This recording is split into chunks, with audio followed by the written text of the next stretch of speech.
Well, our first guest this morning is proving that hard work and determination pays off. He is a Carter County native and business owner, and now he is leading the way for others, sharing his love of education and innovation. Joining us now with more is Brandon Pearson. Brandon, welcome to Daytime. Thank you. I appreciate this. This is an honor. Well, I tell you what, I have been reading a lot about you and sort of your journey and your motivation. You are definitely a make it happen kind of guy. So, Brandon, people call me an ADHD like cinder block. Yeah, yes, you set out a goal and you are going to achieve that goal at all costs. Tell me a little bit about, first of all, the business that you launched. So Pure Legacy is kind of the name of our company.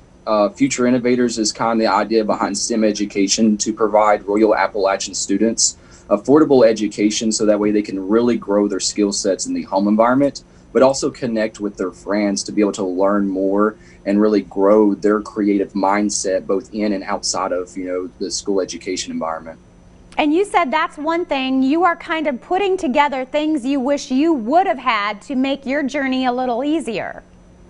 Yeah, so a big thing for us is, we can teach kids, with college students to really connect with them properly, teach them a lot about STEM education, but how that can be creative, how they can really grow a passion for that. But we want to go more than just tutoring. We want to go into a nonprofit for, school competitions, academic competitions, and clubs, but with the idea to connect, local college students with younger students to really grow the community aspect of what STEM education can be in Royal Appalachian areas.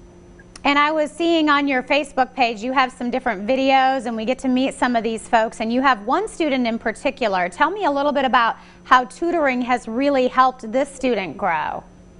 Yeah, so I had met the parents when I lived out in Nashville, and it was kind of like, it was really the first step in really understanding how to really understand what a child wants with STEM tutoring.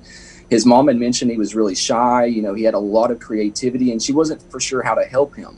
So after a few tutoring sessions into it, she starts calling me and saying, it's like the butterfly came out of the cocoon. He's talking about all the stuff he wants to create. Now, instead of just talking about it, he's trying to build it on his own.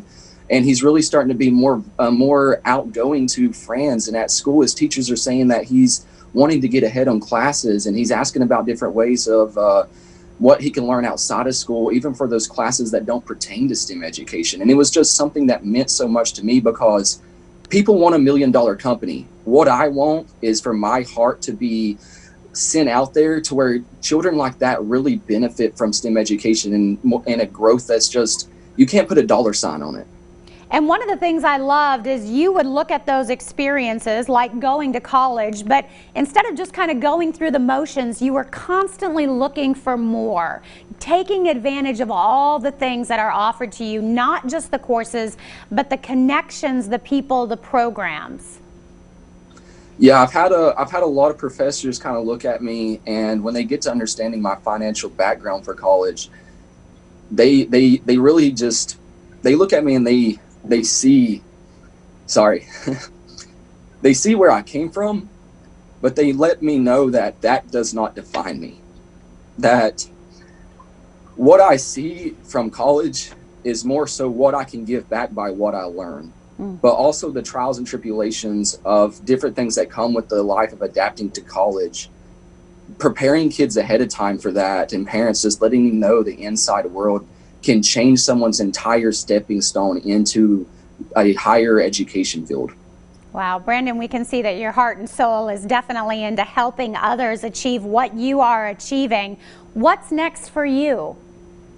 So we've been talking with some people in the community. We're really wanting to try and branch out to do some, community events. I'd had a talk with the coffee company downtown, and she really sees the mission of this business. She really sees how it can bring the community together and how it could really grow both parents, college students, and kids. And so maybe starting to connect with local schools for, school events that we're going to do for free to really engage kids in the classroom environment.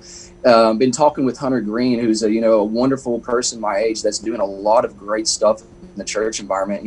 He had mentioned reaching out to churches and kind of showing STEM education with a background story behind it for different youth messages.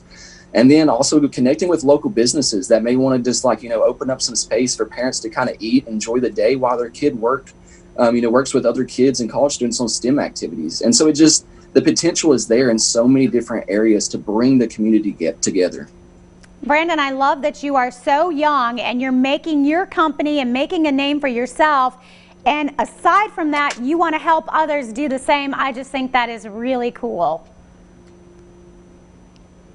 I appreciate that. Great to talk with you. Where can folks go for more information? You can Google search us. You can type in Pure Legacy Future Innovators. It will pull up our website. It'll pull up our Facebook.